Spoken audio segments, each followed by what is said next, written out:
Reactions Matter by David W. Searcy, Jr.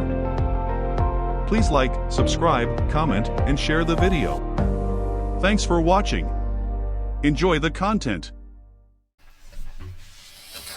What's up, ladies and gentlemen? Welcome back to the channel. How are y'all doing today? I hope everybody's having a great day. We are here in Colorado waiting on the snow so we can go snowboarding. So while we're doing that, we're making reaction videos. I hope y'all are enjoying the content. Subscribe if you're new. If you're not new, or if you're new, like, comment, share the video. Help your little boy. That's me. That's me. Ooh, me. Make a YouTube channel grow. Alright, here we go. So today, you ever wonder where your soul goes when you die?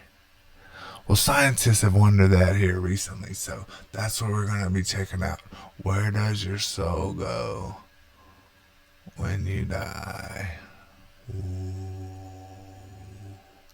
Let's get into it.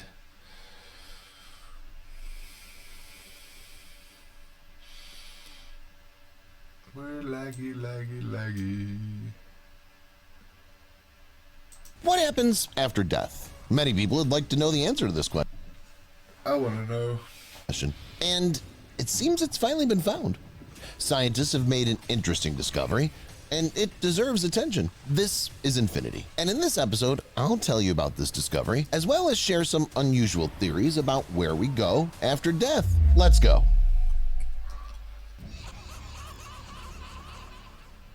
The human soul is one of the most mysterious concepts in the world. Someone believes that the soul is a fiction and that after death it doesn't leave the body because it simply doesn't exist. And someone is sure that the soul is very real. But what is a soul? Our ghost, which completely copies our bodily form, or something that cannot even be imagined? And where is it even located?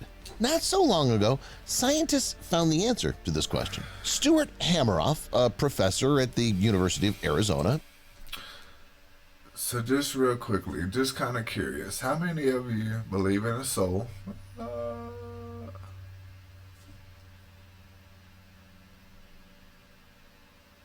How many of you understand that we are vibrations?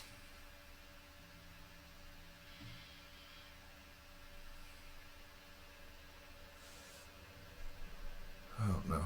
Let's get...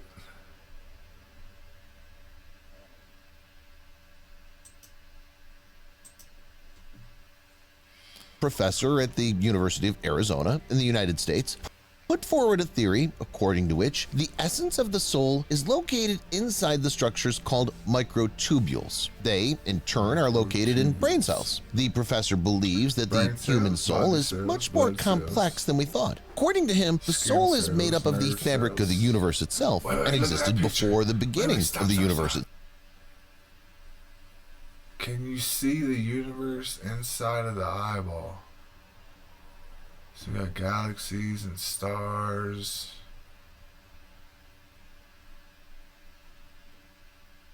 I don't know, can y'all see it?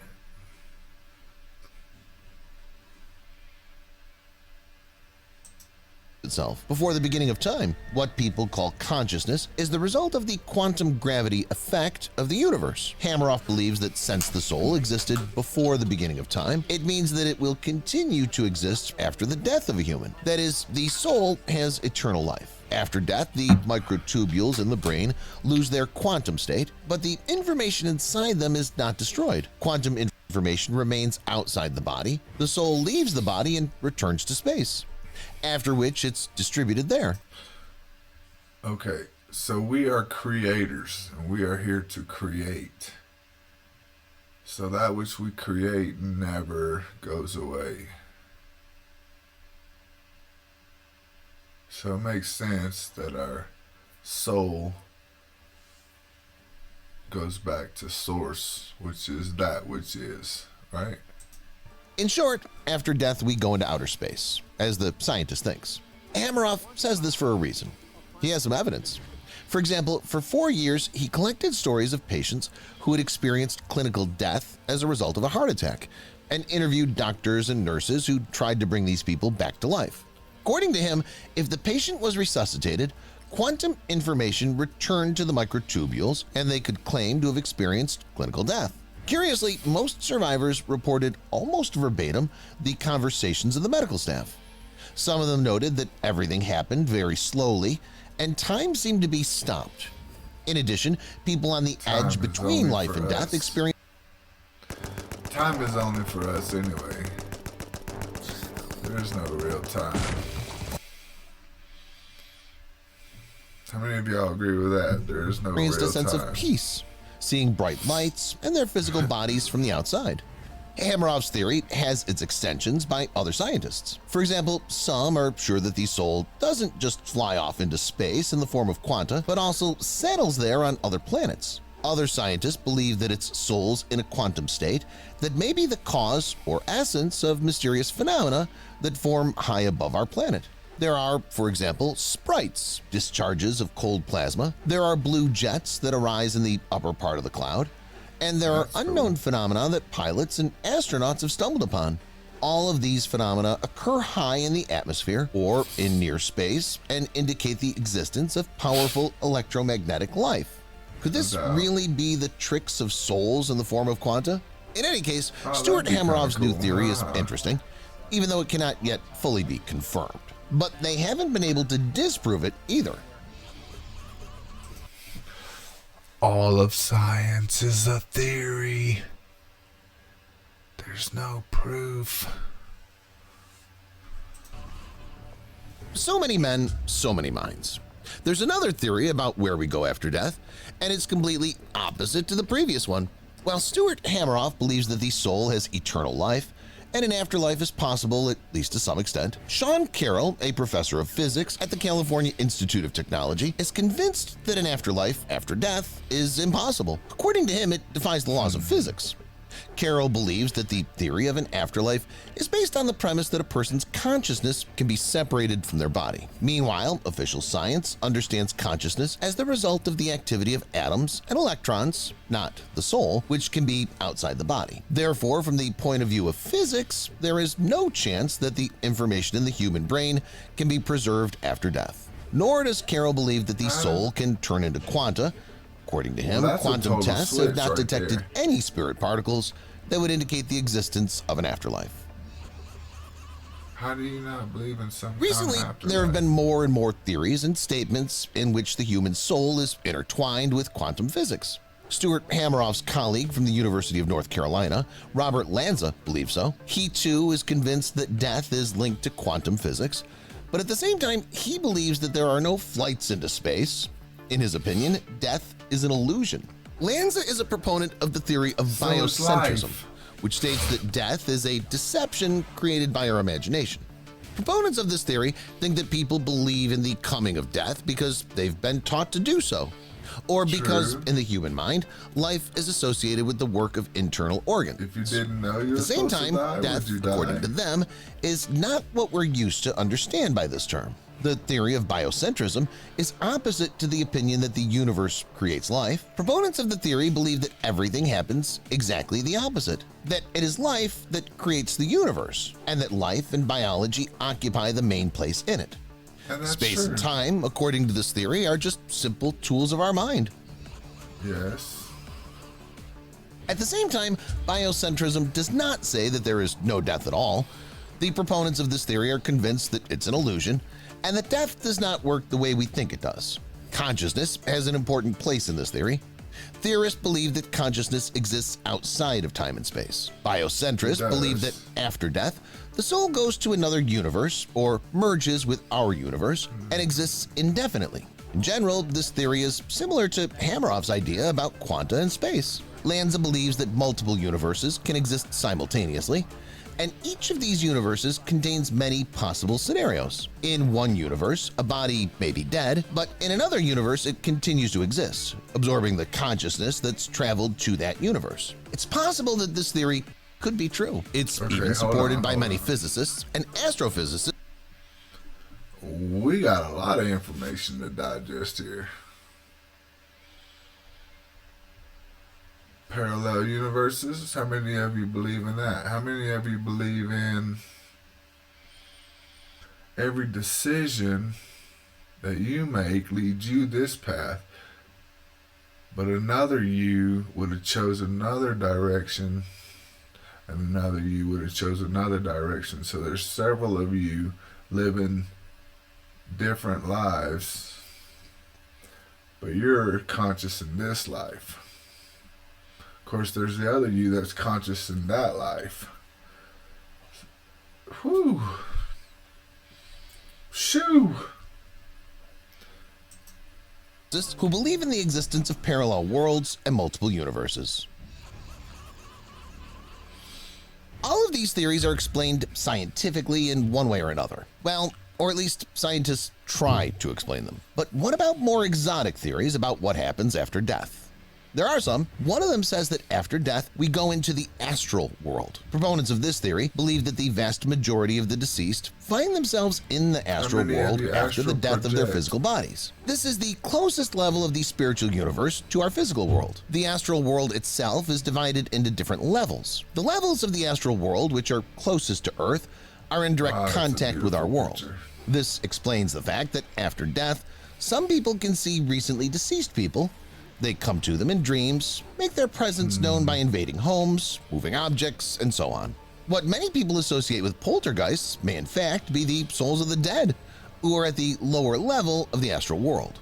Proponents of this theory believe that the astral world is not an end point after death, but only a transit point. Depending on what a person's life was like and what death was like, the time they'll spend in the astral world will be determined. It could be a few minutes or a few decades. But on average, theorists believe that the soul is in the astral world for about a year. During this time, the soul learns to control its spiritual body, control emotions, cleanses itself from all kinds of negativity, addictions, and prejudices, and gets the opportunity to go to higher spiritual spheres inhabited by more spiritually advanced spirits.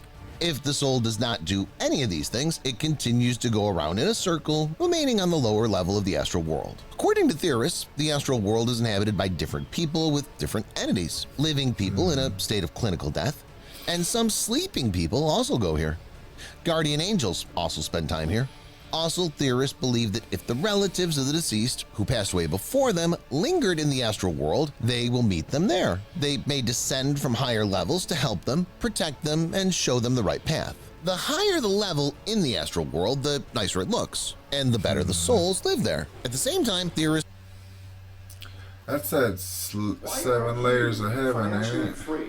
Why spend all of your time at your 7 job layers of heaven. How many of y'all have heard of theorists that? believe that the astral world is full of creepy creatures that have been spawned by human evil. But the main thing is not to be afraid of them. They are initially weaker and feed on fear, so by showing their fear of such an entity, a person in the astral world will only make it stronger, and it will harm them. Proponents of the theory believe that when the time comes, the soul will leave the astral world. Depending upon what work it's done and how it's manifested itself in this dimension, it'll become either part of the lower spiritual realm, that is hell, the middle spiritual realm, that is heaven, or the highest one, that is nirvana. Let's examine a soul that has not passed the tests in the astral world, and it's been sent to spend its existence in hell. Is there a hell? Many people believe there is, and some have even been there and managed to return. A few years ago, an unusual story happened to a woman named Francine. She experienced clinical death, after which she said that she made a trip to hell. According to her, she floated above her body and watched as doctors tried to revive her. Suddenly, she was surrounded by horrible creatures she called dark angels. For some reason, they always talked in rhyme. According to Francine, the dark entities tore her to pieces until she was nothing.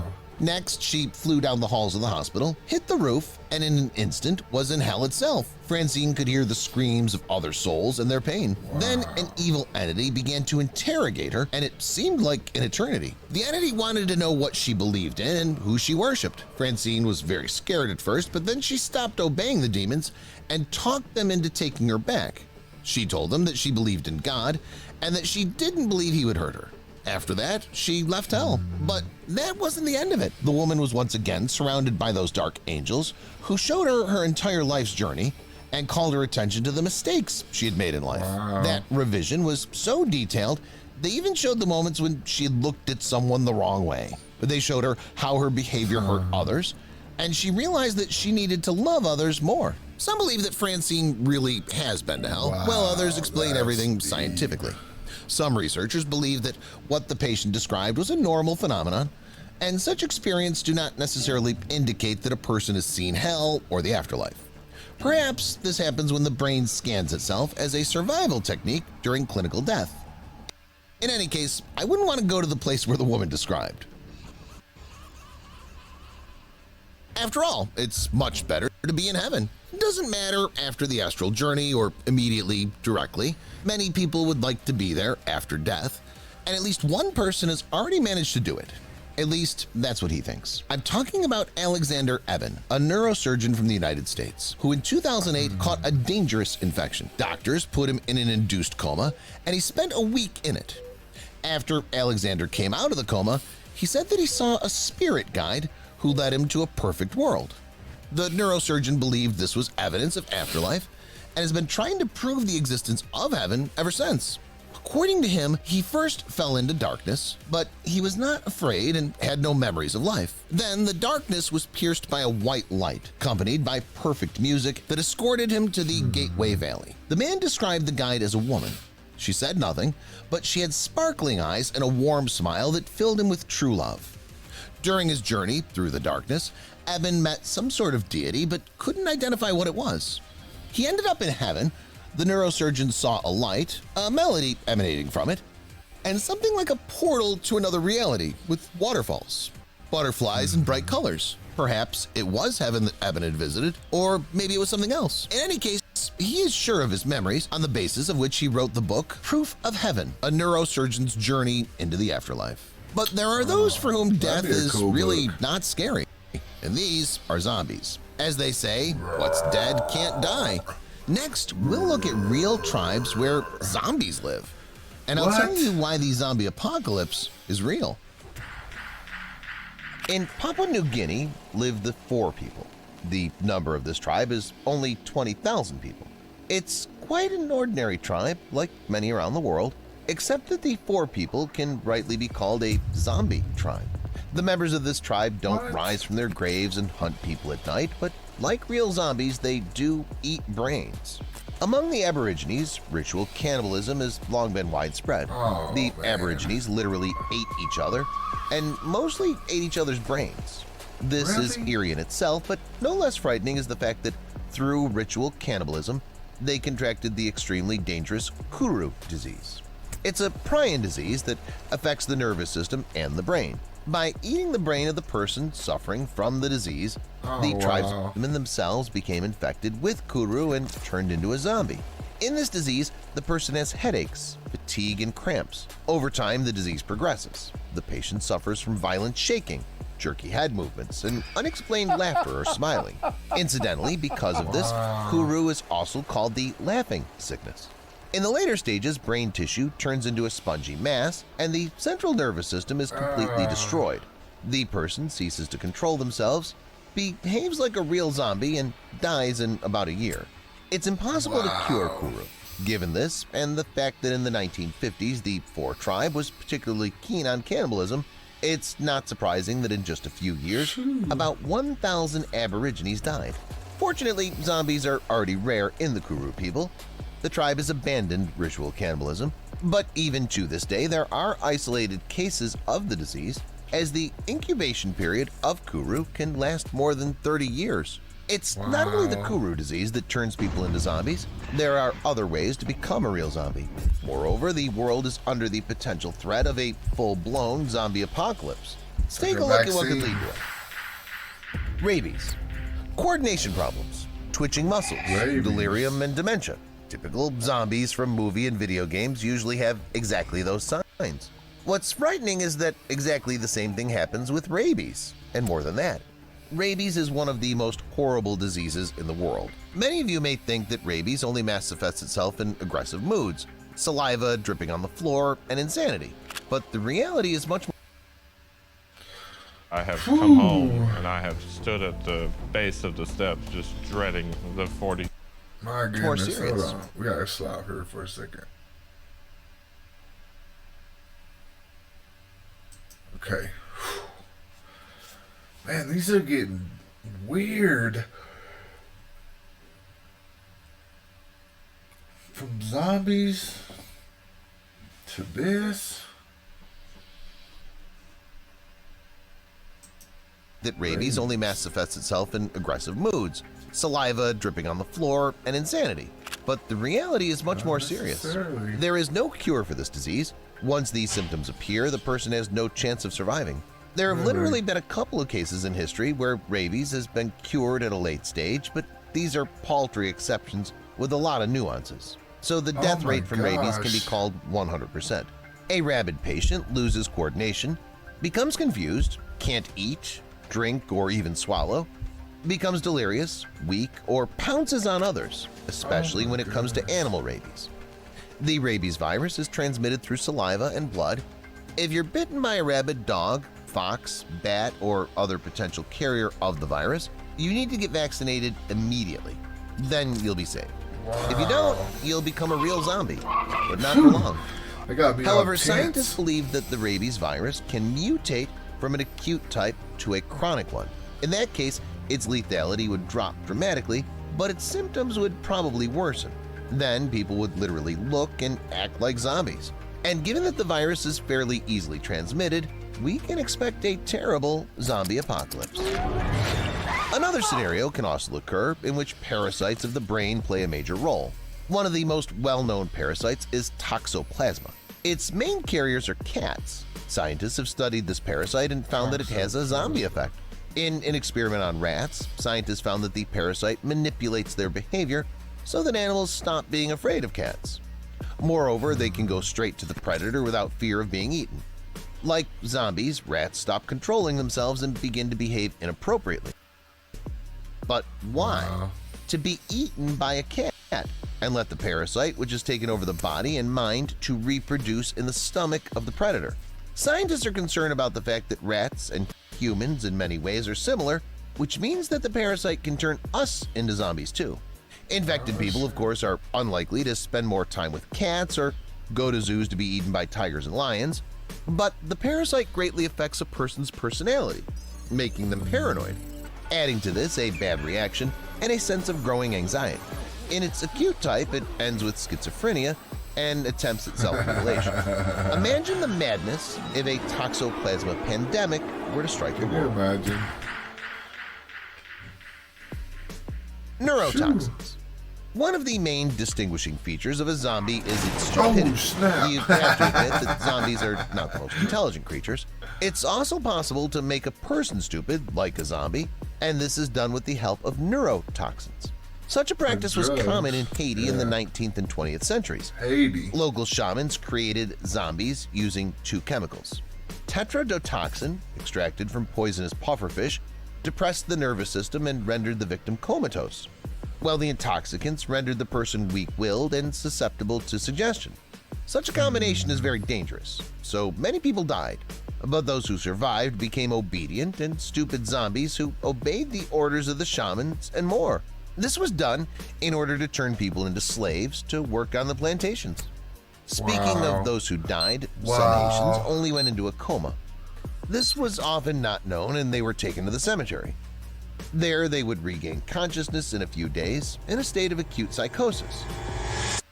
Potions to turn people into zombies are a thing of the past. Most likely there will be no zombie apocalypse due to neurotoxins, but there may be an apocalypse due to neurogenesis. Thanks to advancing science, scientists have already learned how to renew people with stem cells. Neurogenesis technologies allow scientists to potentially revive dead brain cells or create new ones. In this way, it's essentially possible to bring a person back to life. One thing to keep in mind, though, is the structure of our brains. All the areas that control our emotions, feelings, memories, consciousness, logic, and other things are in the upper parts of the brain, but our instincts are in the deeper parts. The first thing that dies is the outer shell of the brain, and then the inner shell. If scientists reanimate a human with the help of neurogenesis at a later stage, the resurrected person will be an emotionless creature who will be similar to an animal. Such a resurrected person would pose a great danger to society because they would behave like a zombie. In the future, technology and science will become even more advanced, so in a couple of decades, neurogenesis could cause a real zombie apocalypse.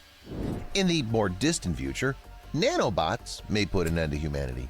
These are tiny micromachines. Futurologists believe that they're the future of medicine. According to them, nanobots, the size of a human cell, will be able to travel inside the body and repair all damage, ridding the host of disease and aging. In theory, this could lead to immortality. Yes, but don't forget that nanobots are machines and machines can break down. If something goes wrong and the program crashes, the nanobot will destroy its host. In addition, as scientists who are already testing nanobots have found out, these micro-cyborgs remain functional for up to a month after the host dies. The person's gone, but the nanobot's still there. This is what happens when you exit the Matrix. What? Pay close attention. The end is astonishing. When you are in the process of awakening, you will What in realize the that everything heck around you this is an talking about, man? Scientists have also discovered that nanobots can form their own nerve pathways, which means they can use the brain to control the body after the host dies. In other words, with the help of nanobots, dead people would sort of rise from the dead. But the body is not eternal. To preserve themselves, nanobots will have to pass on to a new host. Therefore, a zombie would have to bite a healthy victim before dying, allowing a couple of nanobots to move into a fresher body. So far, this is only a hypothetical and rather naive scenario, but futurologists assure that in 50 years, it will be like that. But we shouldn't relax. We may not live to see the large-scale use of nanobots, but the zombie apocalypse could occur in the coming years. The most realistic reason of the zombie apocalypse is still a virus, but scientists believe that the real apocalypse can be caused not by a single pathogen, but by a whole combination of various mutated viruses. An unknown virus can give all the symptoms I've already described and that we generally associate with zombies. As practice shows, if viruses come into play, zombies will multiply very quickly. The coronavirus took only a couple months to spread all over the planet, which means that the new zombie virus could also take a little time. Everyone has enough problems nowadays, and hardly anyone often thinks about how to escape from the zombie apocalypse. But as you can see, this threat is very real. So what should we do if the zombie apocalypse does come soon? How to escape and where to go. Stay tuned for a few tips that might save your life one day. If a zombie apocalypse occurs, you should leave the potentially dangerous area as soon as possible and drive away. If zombies are nearby, you should run away as soon as possible so they won't catch up with you. Fighting with zombies is not the best option. Firstly, they don't feel pain and you can defeat them only by a headshot. And secondly, during the fight, you can get infected. Zombies have a dying medial temporal lobe and a damaged parietal lobe, so they have problems with attention, memory, spatial orientation, and sometimes vision. This needs to be taken advantage of.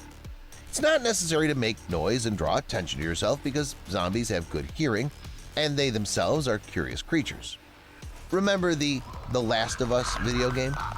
Almost all combat scenes with monsters there are based on the sounds.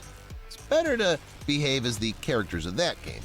Avoid zombies, be quiet, and if you need to lure a zombie to clear the way or the passage, you should distract it by throwing an object. Zombies can be tricked. They recognize people by such traits as their gait and voice, so if you're faced with a horde of dead men and have nowhere to run, behave like a zombie. If you imitate them well enough, you'll get through the crowd unnoticed. You can also play on smell. Well, we don't It's know believed if that that's zombies true. love the smell of flesh, especially rotting one. A scientist in the US even created a perfume that smells like rotting flesh. According to him, if you smell like a dead man, zombies will take you for one of their own and won't eat you. But it's better not to wander in a crowd of zombies and to keep your head down to a minimum. The best option is to set up shelter. Ideally, it should be on a hill, because when zombies see a victim, they often run straight at it, tripping over each other and bumping into obstacles. Elevated ground is a serious obstacle for them, and it's worth taking advantage of. That's all, guys. How would you personally escape from the zombie apocalypse? Let me know in the comments. Thank you for watching.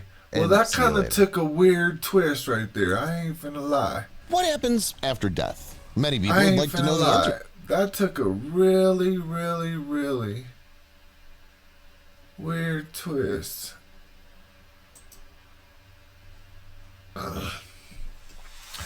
So we went from where your souls go after death to becoming a zombie and the zombie apocalypse. Now they do say we're only like one chemical away from the whole world being zombies.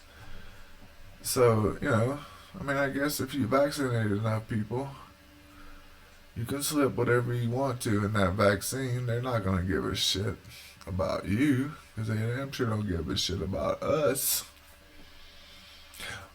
But that's another story for another time.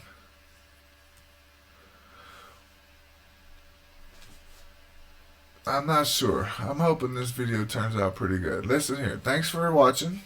Come back and see me. I'm getting better at this every day.